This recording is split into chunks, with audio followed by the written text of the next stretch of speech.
അക്കാഡമിയിലേക്ക് എല്ലാവർക്കും ഒരിക്കൽ കൂടി സ്വാഗതം. മിൽമയുടെ നിയമനങ്ങളെ സംബന്ധിച്ച് ധാരാളം ഉദ്യോഗാർത്ഥികൾ എന്നെ വിളിക്കുകയുണ്ടായി.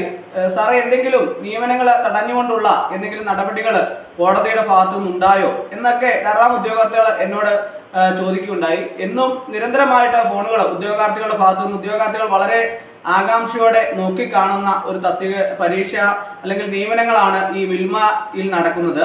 അപ്പോൾ അതിനു വേണ്ടിയിട്ട് പരീക്ഷ എഴുതിയ ധാരാളം ഉദ്യോഗാർത്ഥികൾ അതിന്റെ നിയമനങ്ങളെ സംബന്ധിച്ച് വെയിറ്റ് ചെയ്യുന്നുമുണ്ട്. അപ്പോൾ അങ്ങനെ വരുന്ന സാഹചര്യത്തിൽ അതിന്റെ നിയമന നടപടികളുമായിട്ട് ബന്ധപ്പെട്ട മറ്റു നടപടിക്രമങ്ങൾ ഉടൻ ഉണ്ടാകുമോ എന്ന പ്രതീക്ഷയോടെ വളരെ കൃത്യമായിട്ട് തന്നെ കാത്തിരിക്കുന്ന ധാരാളം ഉദ്യോഗാർത്ഥികൾ ഇപ്പോഴും നിലവിലുണ്ട്. അങ്ങനെ ആ ഉദ്യോഗാർത്ഥികളെല്ലാം തന്നെ ധാരാളം ഉദ്യോഗാർത്ഥികൾ എന്നെ ഫോണിൽ വിളിച്ച് ചോദിച്ചു, സാറേ ഇങ്ങനെ നിയമ നടപടിയുമായിട്ട് ബന്ധപ്പെട്ട് എന്തെങ്കിലും തടസ്സങ്ങൾ ഉണ്ടോ എന്ന് ചോദിച്ചു. അപ്പോൾ ഇങ്ങനെ തടസ്സങ്ങൾ ഉണ്ടോ എന്ന് ചോദിച്ചതിന്റെ അടിസ്ഥാനത്തിൽ ഞാൻ മിൽമയിലേക്ക് വിളിക്കുകയും അപ്പോൾ മിൽമയിൽ നിന്ന് അറിയാൻ കഴിഞ്ഞത് യാതൊരുവിധ തടസ്സങ്ങളും ഇല്ല എന്നുള്ള ഒരു വാർത്തയാണ് മിൽമയിൽ നിന്ന് അറിഞ്ഞത്. പക്ഷേ എന്നാൽ ഇതുമായിട്ട് ബന്ധപ്പെട്ട പത്രമാധ്യമങ്ങളിൽ കൂടി ഒരു വാർത്ത കാണാനിടയായി. ഈ തിരുവനന്തപുരം മേഖലാ യൂണിയനും അസിസ്റ്റന്റ് എഞ്ചിനീയർ ഉൾപ്പെടെയുള്ള മിൽമ പ്ലാന്റ് അസിസ്റ്റന്റ് വരെയുള്ള ധാരാളം തസ്തികകളിലേക്ക് കഴിഞ്ഞ നവംബറിലാണ് വിജ്ഞാപനം പ്രസിദ്ധീകരിച്ചത്. അതേ ദിവസം തന്നെ മലബാർ റീജിയണിലും നോട്ടിഫിക്കേഷൻ പ്രസിദ്ധീകരിച്ചിട്ടുണ്ടായിരുന്നു. ഇതിന്റെ എല്ലാം തന്നെ പരീക്ഷകളൊക്കെ നടത്തി നിയമന നടപടികളുമായിട്ട് ബന്ധപ്പെട്ട ബാക്കിയുള്ള നടപടികളൊക്കെ കാത്തിരിക്കുന്ന അവസരത്തിലാണ് ഇതിന്റെ നിയമനങ്ങളെ സംബന്ധിച്ച് ക്രമക്കേടുകൾ ഉണ്ട് എന്ന് കാണിച്ച് കോടതിയെ സമീപിച്ചു എന്നുള്ള ഒരു വാർത്ത കാണാൻ സാധിച്ചത്. അപ്പോൾ അതിന്റെ പത്രക്കട്ടിങ്ങളൊക്കെ തന്നെ ധാരാളം ഉദ്യോഗാർത്ഥികൾ എനിക്ക് ഇട്ടു തരികയുണ്ടായി.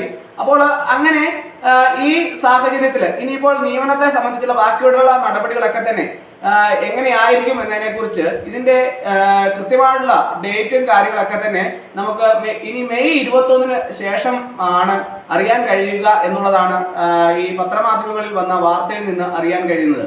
നിയമനത്തിനായി എഴുത്തു പരീക്ഷ നടന്നതും ഫെബ്രുവരി മാർച്ച് മാസങ്ങളിലായാണ്. എറണാകുളം ജില്ലയിലെ കളമശ്ശേരിയിലായിരുന്നു ഉത്തരക്കടലാസിന്റെ OMR ഷീറ്റിൽ വരെ ഉദ്യോഗാർത്ഥിയുടെ പേര് എഴുതണമെന്ന് നിർദ്ദേശിച്ചതും അതുപോലെ തന്നെ ചോദ്യപേപ്പർ ഉൾപ്പെടെ എല്ലാ രേഖകളും തിരികെ വാങ്ങിയതും സംശയാസ്പദമാണെന്ന് ചൂണ്ടിക്കാട്ടിയായിരുന്നു ഹർജി സമർപ്പിച്ചത് എന്നാണ് അറിയാൻ കഴിയുന്നത്.